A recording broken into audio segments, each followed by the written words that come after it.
Bonjour à tous. Bon ben voilà, c'est BLV pour une petite promenade du dimanche tranquille. C'était pas prévu, je voulais rester à la maison aujourd'hui, mais bon, il fait tellement beau, après 3-4 jours de temps pourri, j'ai décidé de me promener un petit peu. Donc vous allez m'accompagner.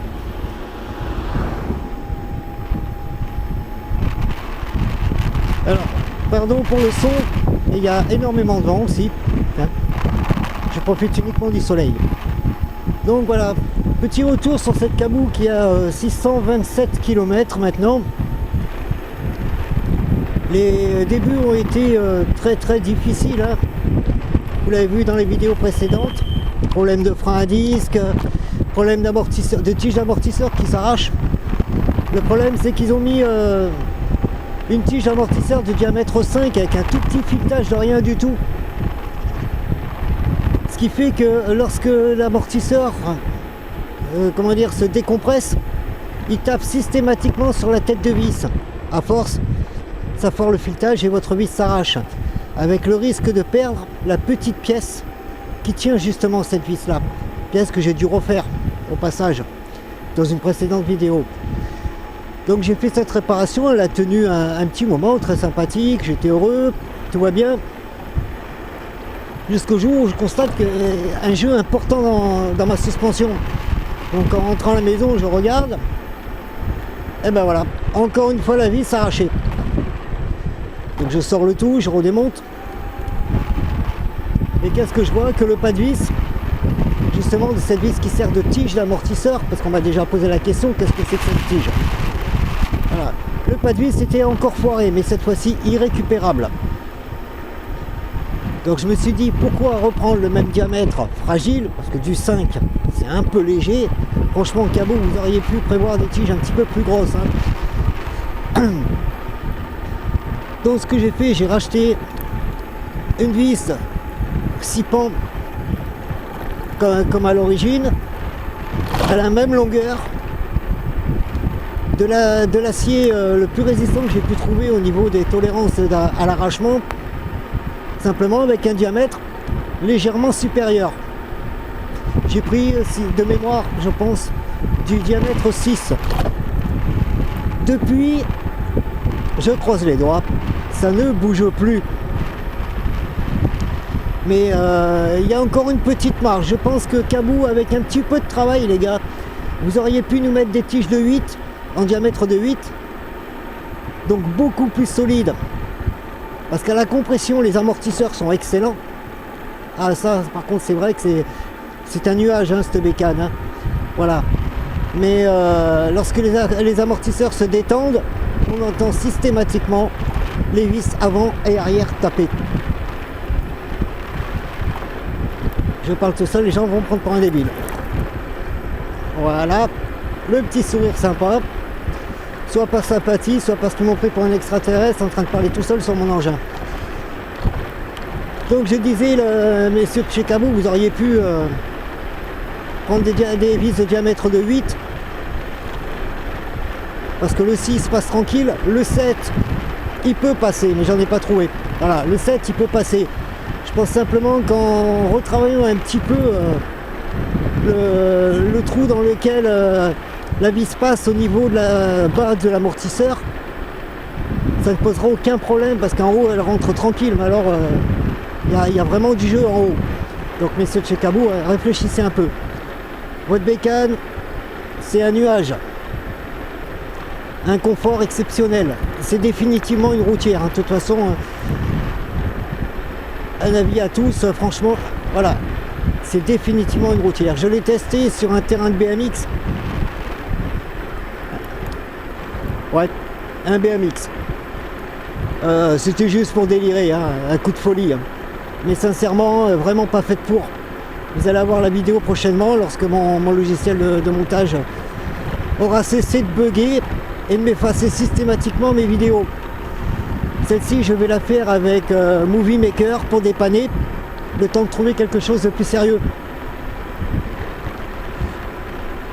Voilà, donc actuellement, petite vitesse, 30 km/h, tranquille en promenade. Je sais on n'a pas le droit, mais sur cette route il n'y a personne. Et comme ça monte, je suis obligé d'envoyer un peu. Pardon, c'est froid.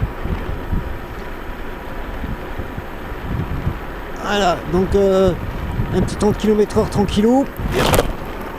Des trous, pardon. Hop. Au niveau de l'autonomie, donc depuis que je l'ai, avec ses 620 et quelques kilomètres, 629 maintenant. Oups, j'ai raté mon virage, je fais pas attention où je vais. Voilà, 629 km, mis à part ces problèmes du frein d'étrier qui s'étaient détachés, qui sont résolus depuis, que ça n'a plus bougé. Ce gros défaut de la tige d'amortisseur, je ne constate pas de jeu dans la colonne de direction. Aucun problème au niveau électronique, l'étanchéité elle est bonne. L'étanchéité de l'engin elle est bonne. Les pneus, ils accrochent pas trop mal. J'ai eu quelques petites frayeurs cette semaine. Il pleuvait, un petit peu de tendance à décrocher. On a eu la neige fondue. Là c'est un peu logique que le décrochage, j'ai pas laissé attendre.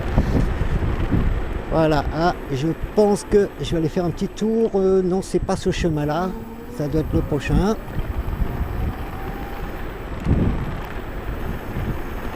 Hop. Je vois pas où il est. Est-ce que je me serais trompé de route? Probablement.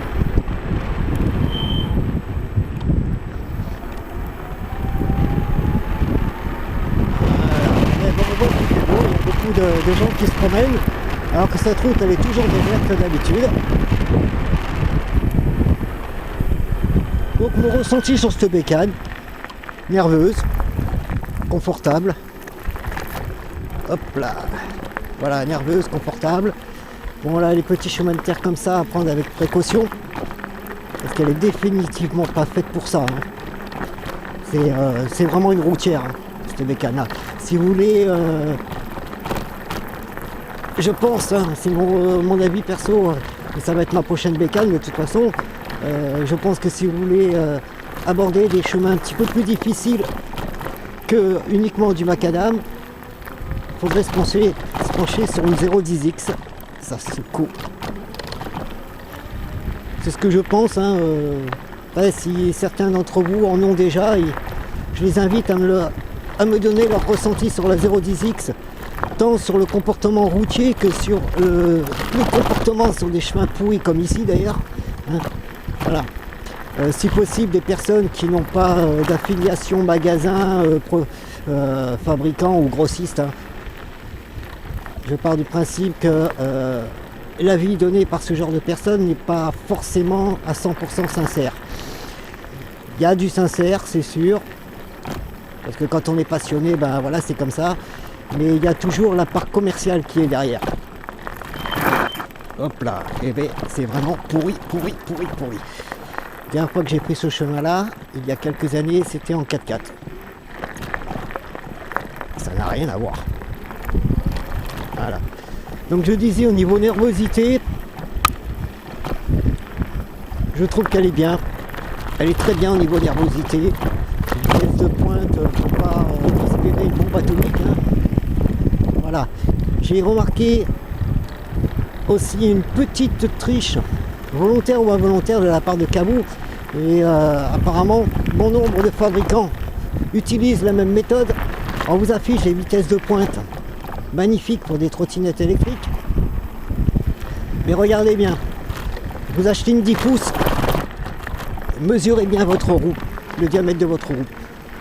Et vous constaterez que, en fait, bien souvent, elles font 23 cm,5. Ce qui vous fait 9 pouces 25. Ah bon? Ils sont où les 10 alors? C'est vrai ce que je veux dire.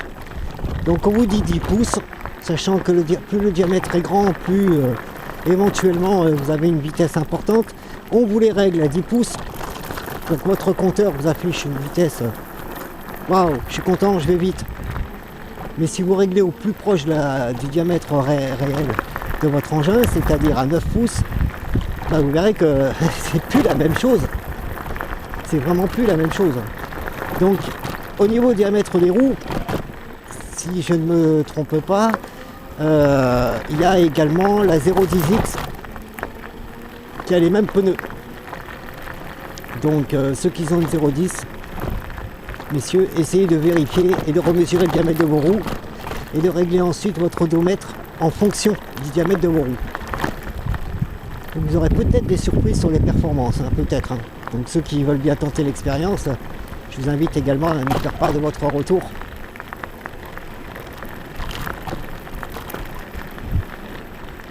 Hop là. Bon ben maintenant là c'est une voie privée, d'accord. Donc il va falloir emprunter l'autre chemin. C'était pas prévu comme ça, mais ça nous promène. Ça vous fait visiter un petit peu le coin, notre belle région de Provence, département du Var, centre-Var plus précisément. Hop. Par chance aujourd'hui il n'y a pas de battu au sanglier, je ne sais pas si la chasse est ouverte en ce moment, je ne suis pas chasseur. Hop là, allez. Alors là, c'est chaud. Ça bouge, obligé de faire des zigzags. J'ai pas envie de me prendre une gamelle encore une fois en direct. Même si certains d'entre vous seraient trop contents de me voir me vautrer une deuxième fois. C'est sûr que c'est marrant quand ça arrive aux autres, mais pas à vous. Voilà.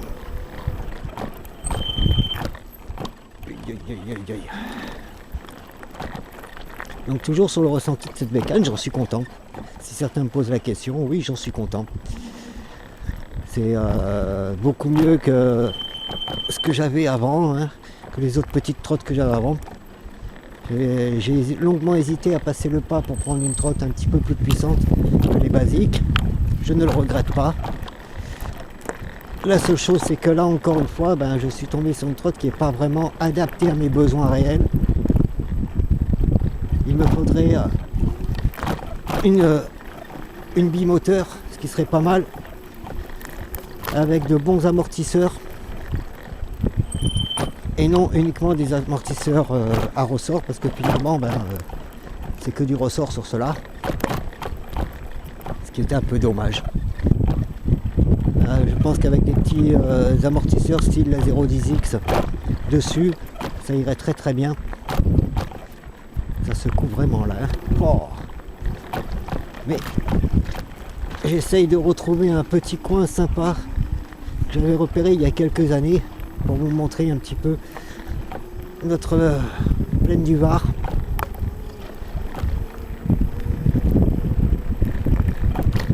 Ça sera peut-être un faille au niveau de l'orientation. J'habite peut-être la campagne mais sans GPS et j'ai du mal à me déplacer, j'avoue. Hop. Il me semble que ça ressemble bien au chemin que j'avais emprunté. Voilà, donc en même temps vous constatez que vraiment sur la Cabou il faut vraiment faire attention où on place ses roues. Soleil dans les yeux, superbe. Donc il faut faire attention où on place ses roues et obligé de poser le pied. Voilà. Les amortisseurs, on l'entend au bruit et on le voit, sont vraiment pas terribles pour ce genre de chemin. Oh. Et bien, le retour va être difficile aussi. Hein. Je peux vous dire que je me cramponne. J'évite d'accélérer, je suis qu'à 10 km/h. Hein. Je peux pas accélérer plus, sinon ça deviendrait infernal.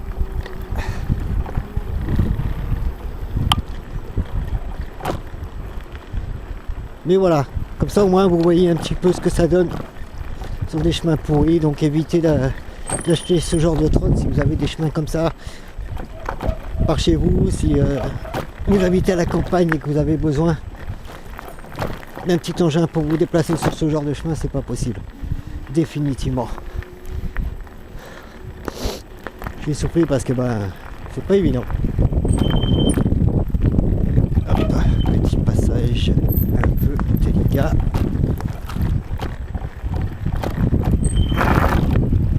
descends un peu. Voilà. Donc vous voyez, j'en suis content de cette bécane. Manque un petit peu de puissance à mon sens. Pour moi, j'aurais aimé qu'elle soit un peu plus puissante. Donc c'est pour ça que deux moteurs. Moi j'ai la version monomoteur, c'est dommage. Mais deux moteurs là-dessus, ça fait. Hop, est-ce que c'est par là? Je ne me rappelle plus. Peut-être, on va voir.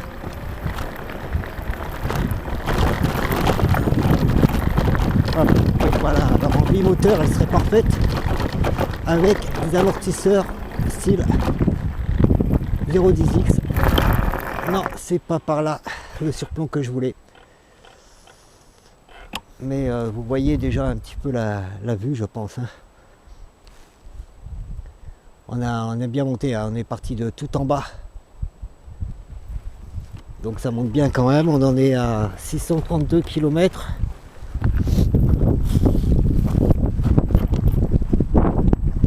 Voilà, donc bimoteur, des amortisseurs de meilleure qualité surtout. Et je pense que cette petite bécane elle serait parfaite.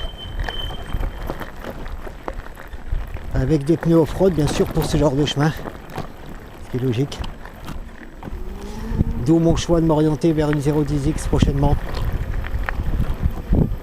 La 11X je ne peux pas à cause du poids. Habitant au deuxième étage sans ascenseur,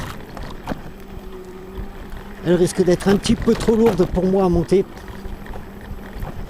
Là la Caboo je la monte sans problème. La 010X apparemment d'après le poids je pense que je devrais arriver à la monter. Mais au-delà je laisse tomber quoi. Je suis pas Superman. Hein. Je suis un petit gabarit de 50 et quelques kilos seulement. Hein. Voilà, donc ça se coud. Là c'est la première fois que j'essaye de faire une vidéo avec un enregistrement long, sans faire de voix off comme d'habitude. Ça me permet de tester en même temps mon petit micro. Et je ne retrouve pas le surplomb que je cherchais, que j'avais repéré il y a quelques années.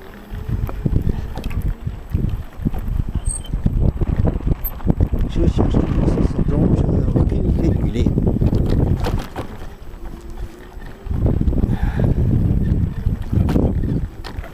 Je pense que si je ne le trouve pas là rapidement, je vais faire demi-tour et on va continuer sur la route goudronnée qu'il y avait en bas. Mais bon, il est vrai que cette bécane, je lui pardonne rien.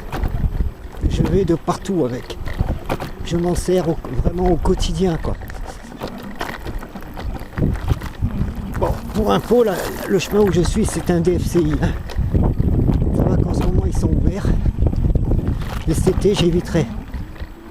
Bon, ben, pour vous présenter mon petit coin sympa, je crois que c'est un file. Hein. On a fait une petite balade.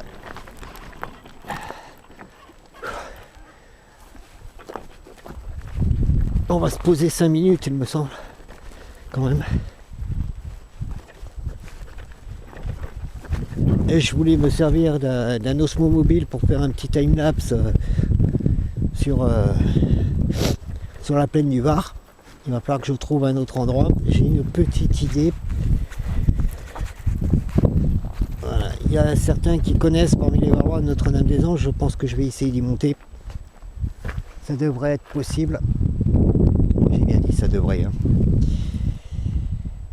Voilà. Hop. Une petite pause béquille. Donc voilà, Caboo, hein. Tout le monde la connaît. En dessous, j'ai mis une petite caméra drift. C'est une vieille caméra que j'ai retrouvée dans mes affaires. Je m'en rappelais même plus que je l'avais. J'ai égaré la télécommande, mais elle fonctionne quand même. Donc voilà, les pneus sont à 3,5. Ce qui quand même limite les risques de crevaison. Non, c'est une tâche. Oups. Heureusement, je me vois mal rentrer en poussant là. Ça a dû arriver pas mal d'entre nous. Moi, pas encore. Croisons les doigts. Ah, j'ai un petit peu la crève, excusez-moi si j'ai la voix pourrie. Je tousse et que je niflote un petit peu, mais bon,